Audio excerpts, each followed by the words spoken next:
রাতে ঝিনুক মার্কেটে কেনাকাটা করার পর চলে গেলাম রাতের খাবার খেতে রেস্টুরেন্ট আলগনিতে।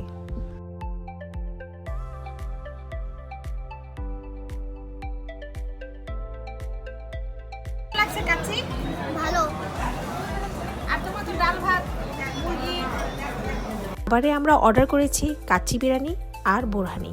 বাচ্চাদের জন্য অর্ডার করেছি সাদা ভাত, মুরগির রোস্ট আর ডাল। কাচ্চিটা খেয়ে আমার খুব ভালো লাগলো, কারণ কাচ্চিটার মধ্যে তেমন কোনো ঝাঁঝালো মশলা ছিল না। আমার কাছে মনে হয়েছে আলগনিতে সব খাবারের মধ্যে কাচ্চি বিরিয়ানিটাই বেস্ট ছিল।